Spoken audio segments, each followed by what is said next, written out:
নমস্কার বন্ধুরা, আপনারা দেখছেন পিবি নিউজ পয়েন্ট। এই মুহূর্তে রাজ্যে সপ্তম পে কমিশন চালু হয়ে সরকারি কর্মীদের এক ধাক্কায় কত বেতন বৃদ্ধি। সপ্তম পে কমিশনে বেতন বাড়বে কত তা জানুন বিস্তারিত আপডেট। তো বন্ধুরা, ভিডিওটি শুরু করার আগে নতুন হয়ে থাকে অবশ্যই চ্যানেলটিকে সাবস্ক্রাইব করে ঘন্টি চিহ্নটা বাজিয়ে পাশে থাকবেন নিত্য নতুন ভিডিও পাওয়ার জন্য। তো শুরু করি আজকের ভিডিও। সোমবার সরকারি কর্মচারী সংগঠনগুলির সঙ্গে দিয়ে বা মহৎ ভাতা নিয়ে বৈঠক করেন মুখ্যমন্ত্রী শুভেন্দু অধিকারী। বৈঠকে বকেয়া দিয়ে নতুন পে কমিশন, শূন্য পদে নিয়োগ, অস্থায়ী কর্মীদের বেতন বৃদ্ধি সহ একাধিক গুরুত্বপূর্ণ বিষয়ে আলোচনা হয়েছে।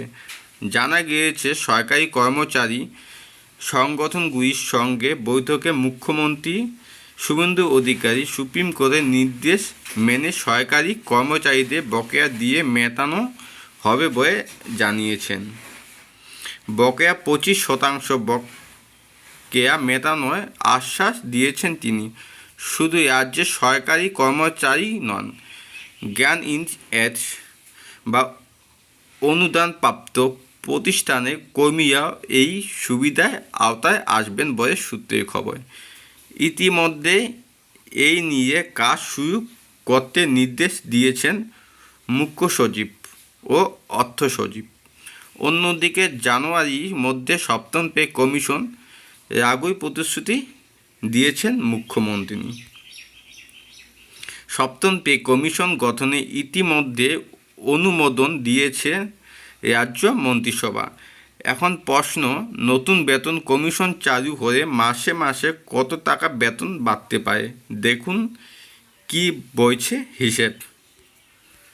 পশ্চিমবঙ্গ সরকার এখনও সপ্তম বেতন কমিশনের জন্য ফিটমেন্ট ফ্যাক্টর ঘোষণা করেনি। তবে অনুমান অনুযায়ী ফিটমেন্ট ফ্যাক্টর 2.0 থেকে 2.5 এর মধ্যে হতে পারে। এর অর্থ রাজ্যের সরকারি কর্মচারীদের নতুন মূল বেতন 2 থেকে 2.5 গুণ পর্যন্ত বাড়তে পারে। রাজ্যের সরকারি কর্মীরা বর্তমানে ইউপো 2019 ষষ্ঠ বেতন কমিশনে এই অধীনে বেতন পান, যেখানে 2.57 ফিটমেন্ট ফ্যাক্টর ব্যবহার করা হয়। অর্থাৎ আগে পে কমিশনে তুলনায় 2.57 গুণ বেতন পান। এই প্রকল্পের অধীনে সর্বনিম্ন বেতন 17,000 টাকা এবং সর্বোচ্চ 1,28,900 টাকা। যদি 2.5 ফিটমেন্ট ফ্যাক্টর প্রয়োগ করা হয়, তাহলে অনেক কর্মচারী মূল বেতন প্রায় 2.5 গুণ পর্যন্ত বাড়তে পারে।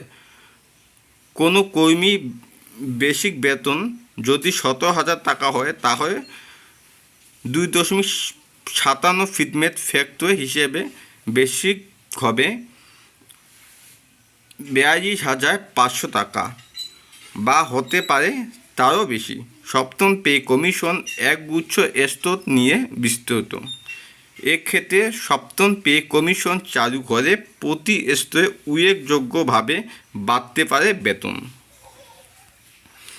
পশ্চিমবঙ্গ সরকার সপ্তম পে কমিশনে 2.57 ফিটমেন্ট ফ্যাক্টর প্রয়োগ করেছিল।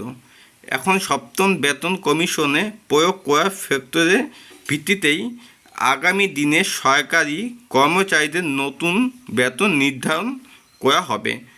বেতন কাঠামোতে মূল বেতন বা বেসিক বৃদ্ধির পাশাপাশি সরকারি কর্মচারীদের মাসে মাসে দিয়ে সহ বিভিন্ন ভাতা অন্তর্ভুক্ত থাকবে, যার মধ্যে বাড়ি ভাড়া ভাতা, যাতায়াত ভাতা ইত্যাদি রয়েছে।